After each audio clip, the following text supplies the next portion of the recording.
Thank you very much.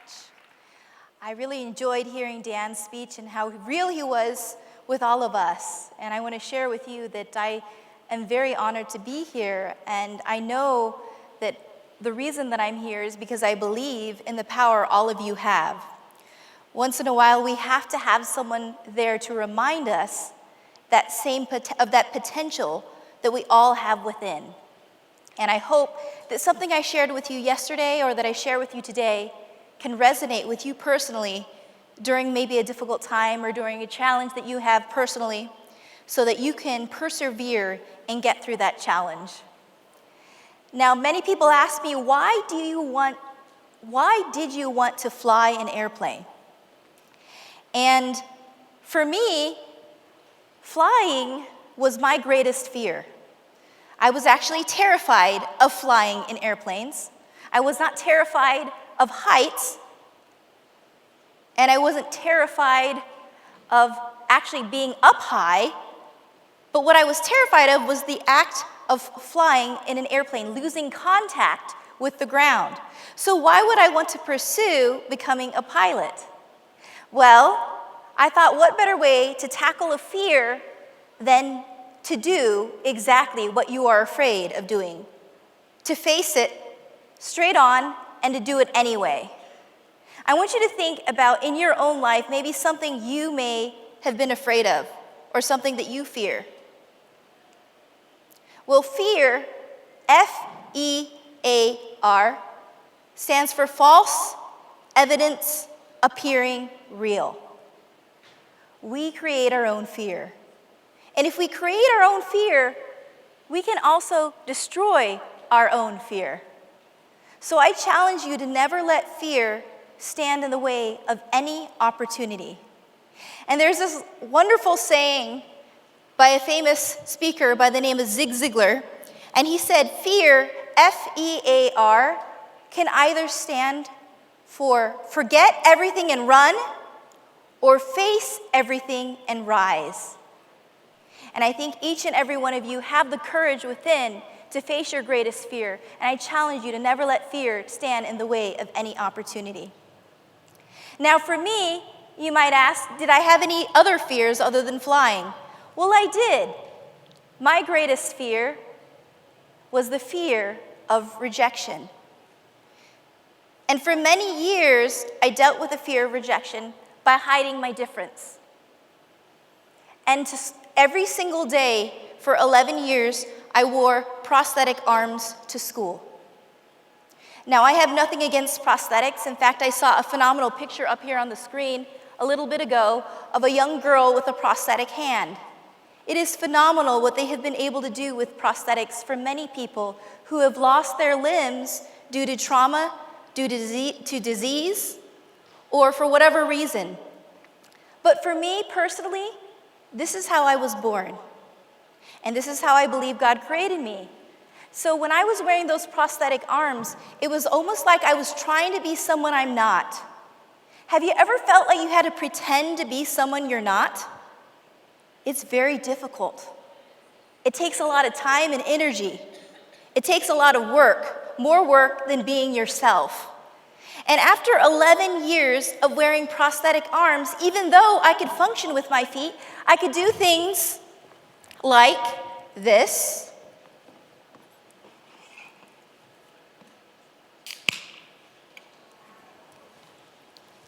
And even drink from it if I had to.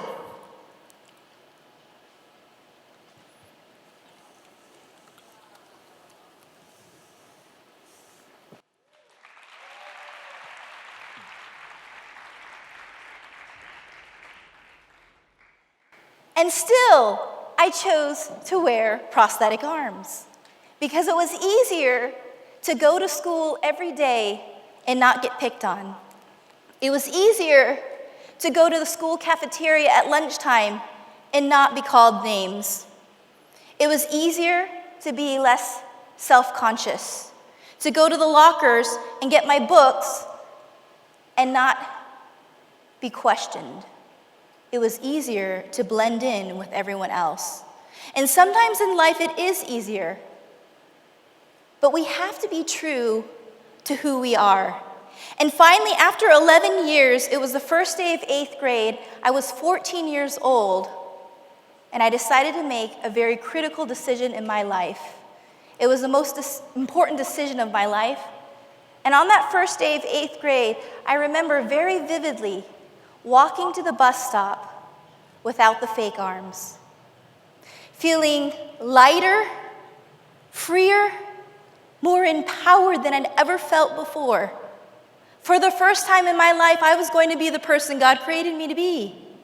And as I walked on the bus, I knew that people were going to make fun of me. But I didn't have the fake arms on anymore. I felt lighter. And I knew that that decision was going to change my life. And not everyone was going to be accepting of it. But I was going to be true to who I am. And as I walked on the bus doors shut behind me, and I promised myself I would never again wear them. To this day, they remain in the closet. Thank you so much.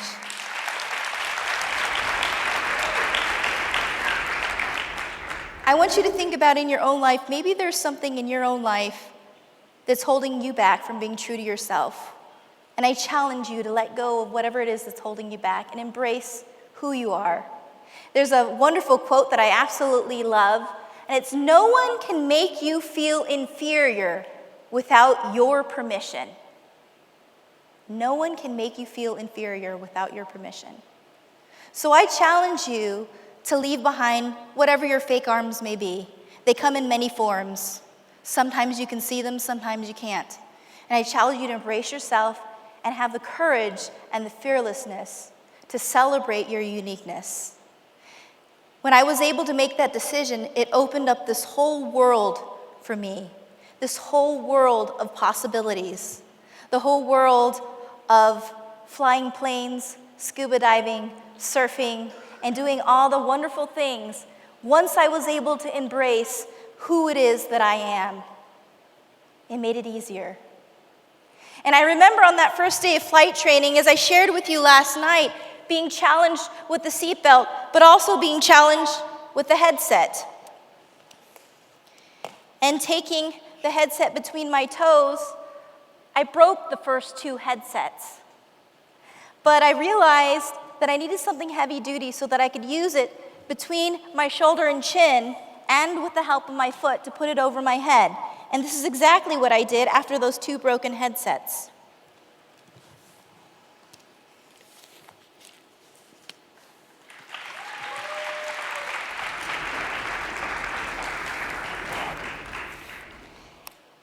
And sometimes it takes persistence to be able to do something. Sometimes you don't always succeed the first time. But you can't ever give up, even after breaking the first 2 headsets or whatever it is you try to do. You have to be persistent, and you have to be persistent, and you have to have the desire. There's another famous quote that I absolutely love. Desire is 80% of success.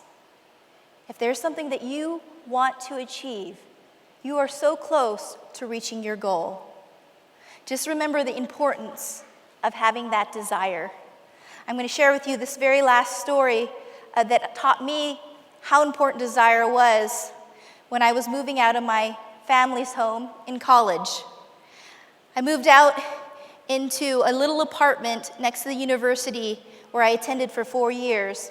And my roommates and I, we had a little apartment, but we didn't have a television in our living room. So I had to figure out how we could get a TV in our living room. And I called up my mom. I said, "Mom, can I please just borrow the television just until my roommates and I could afford to get one?" And she said, "Sure, that's fine. Just go home, check in with Dad, and make sure it's okay." And I went home to Dad. My dad's retired, so the TV means a lot more to him. I looked up at Dad and I said, "Dad, could I please borrow one of the TVs just until my roommates and I can afford to get one?" And he looked me straight in the eyes and he said, "I don't know about that." In his words, that meant no. So my next challenge was trying to figure out how to move a 22-inch tube television out of my parents' house without anyone's help, and most importantly, without my dad knowing. So I had to figure this out, and I remembered my dad waters the plants at about 6:30 in the evening. That would give me a 30-minute window to try and accomplish this task. And so as he walked out the door, I remember running over to the TV stand, unplugging all the cords with my right foot, and thinking to myself, maybe I can kick this television off the stand, but then I would run the risk of breaking the TV. So I needed something to help me. I was thinking outside the shoe. I needed something to help me move that television. And so I looked around the house, and I came across my brother's skateboard. It was too low to the ground. Then my dad's dolly, again, too low to the ground. But there, in the home office, was the computer chair with wheels. I could then wheel this chair over there to the edge of the TV stand, just like this. And I managed to get this TV off the stand onto this computer chair with wheels, only to realize the TV was bigger than the chair. But at this point, it was too late. So I stayed hovered over this TV. I used my chin to hold it in place, my feet to push the wheels of the computer chair through the TV room, through the kitchen, down one step. I was lucky it stayed on there. I was sweating. Finally, that last room, now through the doorway into the garage. All I needed to do now was hit the garage door button.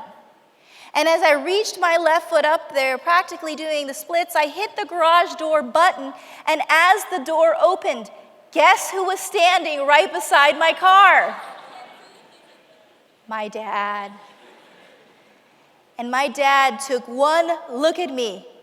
He saw the sweat pouring down my face, the strain, the conviction, but most importantly, desire in my eyes. And he said, honey, if I would have known you wanted it that bad,